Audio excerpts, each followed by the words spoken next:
ભાવનગર મહાનગરપાલિકાના કમિશનર સુજીત કુમારે ચાલતા સર્કલો અને કોમ્યુનિટી હોલ સહિતના કામની મુલાકાત લીધી હતી। કમિશનરે કામ ઝડપથી પૂરા થાય તે માટે સૂચનો કર્યા છે। સુજીત કુમારે જણાવ્યું હતું કે સર્કલો સહિતના કામોની સમીક્ષા હાલ કરી છે અને દિવાળી પહેલા દરેક કાર્ય કઈ રીતે પૂર્ણ થાય તેને લઈને માર્ગદર્શન આપવામાં આવી રહ્યું છે। દરેક કાર્ય સમય મર્યાદામાં પૂર્ણ થાય તે રીતનું વ્યવસ્થાઓ ગોઠવા કાર્યવાહી હાથ ધરાય છે।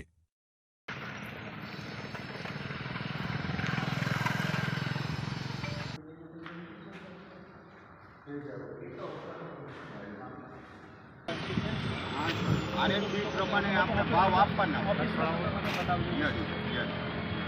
જાઓ તો તમારી પાસે આવો કંપની પાસે આવો એટલે તમે ઝડપથી મને કહે 15 દિવસમાં તમે આવી જજો।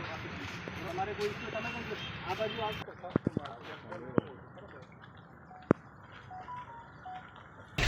જે કંઈ ઇસ્યુ હોય તરત સોલ્વ કરો। સોમવારે આવું હા દર સોમવારે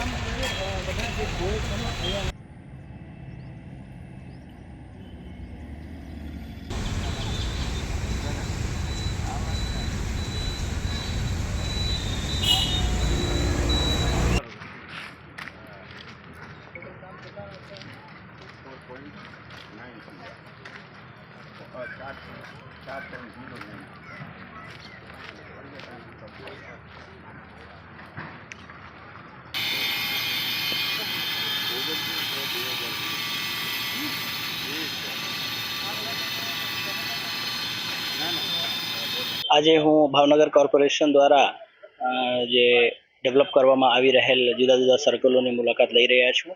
અત્યારે મહિલા કોલેજ સર્કલ પાસે આ કામની સમીક્ષા કરી। આ કામ દરમિયાન સ્ટેન્ડિંગ કમિટીના ચેરમેન શ્રી પણ અહીંયા હાજર હતા। સાથે સાથે આપણા ડિપાર્ટમેન્ટના જે સંબંધિત અધિકારીશ્રીઓ પણ અહીંયા હાજર છે, કોન્ટ્રાક્ટર પણ હાજર છે અને બધાને સમક્ષ આપણે આ કામગીરીને કઈ રીતે ઝડપથી પૂર્ણ કરી શકીએ જેથી કે દિવાળી પહેલાં આપણે સમગ્ર કામગીરી પૂર્ણ કરીએ, એક આયોજનબદ્ધ તરીકેથી પૂર્ણ કરીએ। જુદા જુદા નેચરના કાર્યો અત્યારે ચાલી રહી છે, તો દરેક કાર્યોને કઈ રીતે સાયમલ્ટેનિયસલી એકસાથે કરીએ જેથી કે સમય મર્યાદાના અંતર્ગત આ કામગીરી આપણે પૂર્ણ કરીને લોકોને દિવાળી પહેલા એક ઉપહાર તરીકે સમર્પિત કરી શકીએ। આ દિશામાં આપણે કામગીરી કરી રહ્યા છીએ। કઈ જગ્યાએ વિઝિટ કરવામાં આવશે? અત્યારે સરદાર સર્કલ, અત્યારે મહિલા કોલેજ સર્કલમાં વિઝિટ કરી છે અને સરદારનગર સર્કલ અને ઘોઘા સર્કલ પર મુલાકાત કરવાનું છે। એના સિવાય અમુક કોમ્યુનિટી સેન્ટર અને ડિપાર્ટમેન્ટ દ્વારા જે કોર્પોરેશન દ્વારા સંચાલિત બીજા સ્થળોની પણ મુલાકાત લઈશું।